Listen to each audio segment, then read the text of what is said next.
అందరికీ నమస్కారం, శుభోదయం. Welcome to profit master. ఇవాళ 19th జూలై ఫ్రైడే. ఈ వీకెండ్ రోజున ఇంటర్నేషనల్ మార్కెట్స్లో పర్ఫార్మెన్స్, అలాగే ఇంటర్నేషనల్ మార్కెట్స్లో ఉన్న దాని ప్రభావం మన మార్కెట్స్ మీద ఎలా ఉంటుంది అవన్నీ కూడా మనం చూద్దాం. సో వేగంగా సీట్లు ఫిల్ అయిపోతున్నాయి. మనకి ఆదివారం ఎల్లుండే ఇన్వెస్టర్స్ ఎడ్యుకేషన్ మీట్ హైదరాబాద్లో జరుగుతోంది. సో పరిమిత సంఖ్యలో సీట్లు మిగిలి ఉన్నాయి. ఆసక్తి ఉన్న వాళ్ళు వేగంగా తమ రిజిస్ట్రేషన్ ప్రక్రియ పూర్తి చేసుకుంటే మళ్ళీ మనకు అక్కడ ఈవెంట్ దగ్గర ఇబ్బంది లేకుండా ఉంటుంది. ఇప్పుడు మీరు వెబ్సైట్లోనే profitmaster.in వెబ్సైట్లోనే డైరెక్ట్గా ఎన్రోల్ చేసుకుని ఇక్కడే పేమెంట్ కూడా చేసుకునే సౌలభ్యం ఉంది. ఇప్పుడు ఇంకా ఇంటర్నేషనల్ మార్కెట్స్లో, ఏషియన్ మార్కెట్స్లో బలహీనత మనకు కొద్దిగా ఉంది. నికాయ్ ఫ్లాట్గా ట్రేడ్ అవుతుంది. కాస్పీ 1.3%, హాంకాంగ్ 1.6%, షాంఘై 0.6% మేర వీక్నెస్ మనకి ఉంది. నిన్న అమెరికన్ మార్కెట్స్లో కూడా కొద్దిగా బలహీనత మనం చూసాము. నాస్డాక్ 0.7% మేర, S&P 500 0.8% మేర నష్టపోగా, డౌజోన్ 0.13% మేర కోల్పోవడం నిన్న ప్రధానంగా గమనించుకోవాల్సిన అంశం. ఆయిల్ బ్రెంట్ క్రూడ్ $84 దగ్గర ఉంది. గోల్డ్ $2,427 దగ్గర ట్రేడ్ అవుతోంది. So second democratic senator tester of Montana urges Biden to drop out of election against campaign. So వయసు ప్రభావం ఒకటి. సో రకరకాల కారణాలు. దీనికి తోడు ఆయన మళ్ళీ కోవిడ్ పాజిటివ్ రావడం కూడా జో బైడెన్ ఈసారి రేస్ క్విట్ చేసేందుకు దాదాపుగా ఉన్నాయి. ఇంకా ట్రంప్ గెలిచే అవకాశాలు కూడా మెల్లిమెల్లిగా పెరుగుతున్న తరుణంలో మార్కెట్స్ కొద్దిగా దీన్ని కీన్గా, కొద్ది కాదు చాలా కీన్గా ఈ అంశాలని గమనిస్తున్నాయి. అండ్ బిట్కాయిన్ ఆర్ఎల్స్ క్రిప్టో కరెన్సీస్ మీద కూడా మళ్ళీ యాక్టివిటీ ఈ మధ్యకాలంలో మళ్ళీ డెవలప్ అవ్వడం మనం చూస్తున్నాము. బిలో 60,000 ఉన్నవి. Trump bitcoin conference fund raiser tickets top out at $8,44,600 for Nashville. So ఇది ఒకటి అప్డేట్ పరంగా మనం చూస్తే. సో ఏషియన్ మార్కెట్స్ నుంచి, నిన్న ముగిసిన అమెరికన్ మార్కెట్స్ నుంచి ఉన్న సంకేతాలను బట్టి చూస్తే మన మార్కెట్స్ కొద్దిగా ఇవాళ బలహీనత కనబరిచే అవకాశం ఉంది. నిన్న అనూహ్యంగా వచ్చిన ర్యాలీ తర్వాత మార్కెట్స్ ఇక్కడ కొద్దిగా పాస్ తీసుకోవచ్చు. మనకు నెక్స్ట్ వీక్ మళ్ళీ 23వ తారీఖున బడ్జెట్ కూడా ఉంది కాబట్టి నెక్స్ట్ వీక్ ఎస్పెషల్లీ పొజిషన్స్ని క్యారీ ఫార్వర్డ్ చేసుకునే విషయంలో ట్రేడర్స్ అప్రమత్తంగా ఉండాలి. ఎస్పెషల్లీ ఆప్షన్ ట్రేడర్స్, ఎందుకంటే ప్రీమియమ్స్ కరిగిపోయే ప్రమాదం కూడా ఉంటుంది ఒకవేళ వైల్డ్ స్వింగ్స్ ఉంటే. సో దాన్ని బట్టి మేము పొజిషన్స్ని తీసుకునే ఆలోచన చేయండి. ఇవాళ రిలయన్స్ రిజల్ట్స్ ఉన్నాయి. మోస్ట్లీ రిలయన్స్ రిజల్ట్స్ ఎప్పుడు ఆఫ్టర్ మార్కెట్ ఇస్తారు, సాయంత్రమే రిజల్ట్స్ వస్తాయి కాబట్టి ఇమీడియట్ ఇంపాక్ట్ ఏం కనిపించదు. మనకు నెక్స్ట్ ట్రేడింగ్ సెషన్లో దీని ఇంపాక్ట్ ఉంటుంది. విప్రో, పేటీఎం, జేఎస్డబ్ల్యూ స్టీల్ ఇవన్నీ కూడా తమ రిజల్ట్స్ని అనౌన్స్ చేయబోతున్నాయి. టాటా టెక్నాలజీస్ లాభంలో 15% మేర క్షీణత. Vodafone Idea first tranche of equity షేర్స్ని కేటాయింపు ప్రక్రియ మొదలుపెట్టింది. ఇన్ఫోసిస్ నిన్న మంచి రిజల్ట్స్ని అనౌన్స్ చేయడం అనేది మార్కెట్స్కి బాగా కలిసి వచ్చింది. ఓవరాల్గా నిన్న మార్కెట్స్ సెకండ్ హాఫ్లో పైకి తీసుకెళ్ళడానికి ఇన్ఫోసిస్, టీసీఎస్, ఐటీ ఇండెక్స్ ప్రధానంగా కారణమైంది. Tech Mahindra to merge step down arm V customer Philippines with its parent company V customer Philippines. CIE automotive $217 కోట్ల లాభాలను అనౌన్స్ చేసింది. టాన్లా ప్లాట్ఫామ్స్ $141 కోట్ల లాభాలను అనౌన్స్ చేయగా, దాల్మియా భారత్ $145 కోట్ల లాభాలని అనౌన్స్ చేసింది. సో ఇది మేజర్గా స్టాక్స్ పరంగా చూస్తే ఎకనామిక్ టైమ్స్ ఫస్ట్ పేజ్లో shift to neutral can come before 4% inflation is hit. RBI unlikely to lower rate amid alarmingly high food prices. So వీళ్ళు కూడా ఇట్స్ హై టైం. ఇప్పటికిప్పుడు వడ్డీ రేట్లు తగ్గించకపోతే, ఎందుకంటే పీక్ రేట్స్లో ఉన్న వడ్డీ రేట్ల మీద చాలా ప్రెషర్ బిల్డప్ అవుతుంది బ్యాంకింగ్ ఫైనాన్షియల్ ఇండస్ట్రీ మీద.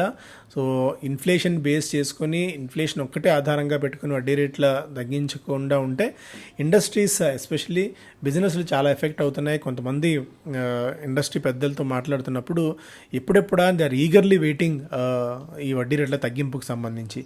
Infosys beats PAT and revenue estimates, dials up outlook. Big positives, more large deals, better performance of key verticals in tech buy. So Infosys industry అంచనాల కంటే మెరుగైన రిజల్ట్స్ని అనౌన్స్ చేయడం అనేది ఓవరాల్గా నిన్న ఇండస్ట్రీని అవాక్కు అయ్యేలా చేయడంతో పాటు మార్కెట్ కూడా నిన్న భారీగా పెరగడానికి కారణమైంది.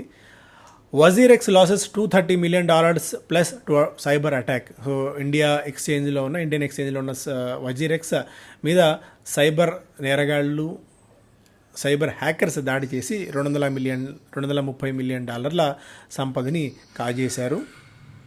CVC taps Gujarat Titan for IPL stake. So Gujarat Titans IPL వాటా కొనుగోలు చేయడానికి ప్రైవేట్ ఈక్విటీ ఫర్మ్ సివిసి చర్చలు ప్రారంభించింది. సో ఇది ఫస్ట్ పేజ్లో స్పెసిఫిక్గా.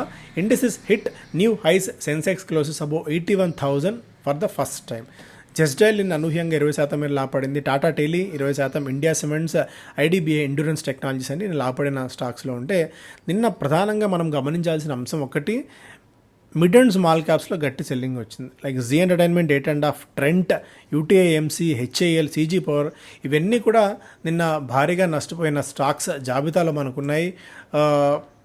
సడన్ సెల్లింగ్ అంటే ఈ స్థాయిలో మార్కెట్స్ అంత పీక్లో ఉండి సెన్సెక్స్ 81,000 పాయింట్ల మార్క్ని క్రాస్ చేసి రికార్డు స్థాయిలో ఉన్నప్పుడు ఈ స్టాక్స్లో సెల్లింగ్ అనేది కొద్దిగా ఆశ్చర్యకరంగా అనిపించింది. Titagarh wagons almost 5.5%, CG power, blue dot ఇవన్నీ కూడా బలహీన పడిన స్టాక్స్ జాబితాలో, నిన్న ప్రాఫిట్ బుకింగ్ జరిగిన స్టాక్స్ జాబితాలో మనకున్నాయి. ఈవెన్ రైల్వే రిలేటెడ్ స్టాక్స్లో కూడా నిన్న ఆర్పీ గారి వీడియో చూస్తే అర్థమవుతుంది, రైల్వే రిలేటెడ్ స్టాక్స్లో కొద్దిగా ప్రాఫిట్ బుకింగ్ సినారియో రావచ్చు అన్నట్టుగా కూడా ఆయన సంకేతాన్ని ఇచ్చారు.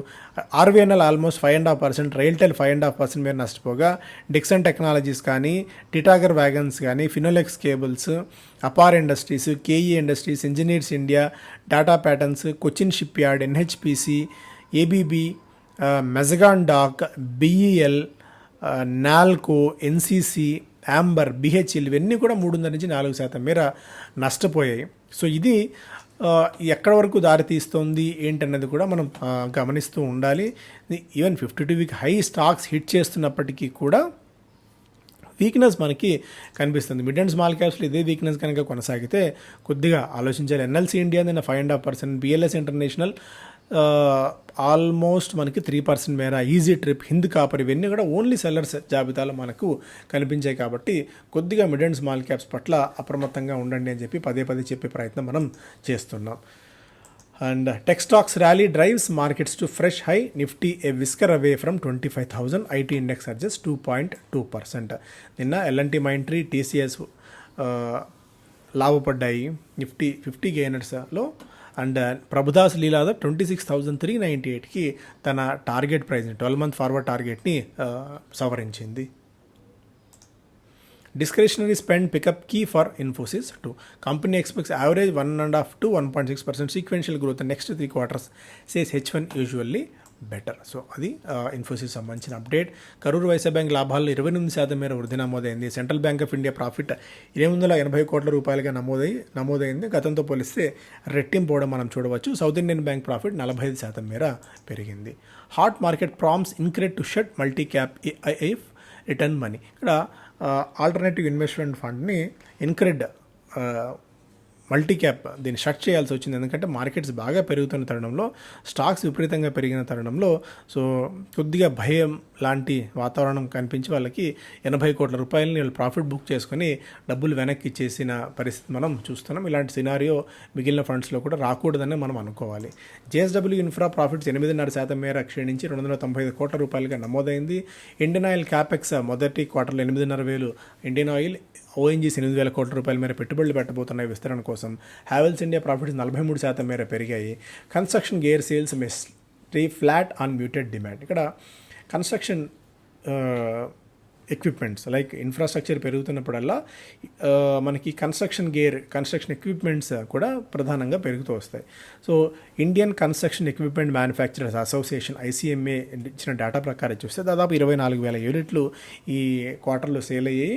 అనుకున్న దానికంటే అంత గొప్పగా లేకపోవడం వల్ల కొద్దిగా మనం యాక్షన్ కన్స్ట్రక్షన్ ఎక్విప్మెంట్స్ కానీ ఇలాంటి స్టాక్స్లో మనం మేబీ అత్యద్భుతమైన ఫలితాలు ఉండకపోవచ్చు అన్నది ఒక సంకేతం. ఈ డేటా బట్టి చూసి మనం అర్థం చేసుకోవచ్చు. రిలయన్స్ రిజల్ట్స్ ఇవాళ ఉన్నాయి. పోస్ట్ మార్కెట్ రిజల్ట్స్ అనౌన్స్ అవుతాయి. రెవెన్యూ 7-12% మేర పెరిగితే ప్రాఫిట్ ఆఫ్టర్ ట్యాక్స్ 6.5% మేర క్షీణించవచ్చు. బికాజ్ ఓటీసీ బిజినెస్లో అంత గొప్ప ఇది లేకపోవడం అనేది దీనికి కారణం. ప్యాట్ తగ్గడానికి అని చెప్పి అనలిస్టులు అంచనా కడుతున్నారు. బిజినెస్ స్టాండర్డ్ ఫస్ట్ పేజ్లో Infy tops profit estimates lifts FY25 revenue forecast. So ఇది అప్డేట్. India cements all time hit చేసింది. 56% మేర గత నెల రోజుల కాలంలోనే పెరిగింది. అండ్ ఈసాబ్ ఇండియా కానీ టాటా టెలీ మహారాష్ట్ర కానీ, టాటా టెలీ మహారాష్ట్ర 2 వారాల యావరేజ్తో పోలిస్తే ట్రేడింగ్ వాల్యూమ్ 20 రెట్లు పెరిగింది. మిల్కీ మిస్ట్ 2,000 కోట్ల రూపాయలతో ఐపీఓకి వచ్చే ప్రయత్నం చేస్తోంది. దాదాపు 20,000 కోట్ల రూపాయల వాల్యుయేషన్ సాధించాలని చెప్పి మిల్కీ మిస్ట్ ఆలోచన. అరబిందో ఫార్మా 750 కోట్ల రూపాయలతో షేర్ల బైబ్యాక్ చేయబోతోంది. ఉన్న ఎగ్జిస్టింగ్ ఈక్విటీలో 0.8% మేర, పేడప్ క్యాపిటల్లో 0.88% మేర షేర్లను బైబ్యాక్ చేయాలని చెప్పి ఒక్కొక్క షేర్కి 1,460 రూపాయలు చొప్పున బైబ్యాక్ ప్రైజ్ని కంపెనీ అనౌన్స్ చేసింది. ఇక అద్వైత్ ఇన్ఫ్రాటెక్, ఈ స్టాక్ ఈపీసీ వర్క్ నేపథ్యంలో, ఈపీసీ ఆర్డర్స్ వచ్చిన నేపథ్యంలో 4.7% మేర పెరిగింది. సో ఇవి ప్రధానమైన updates. Thank you so much.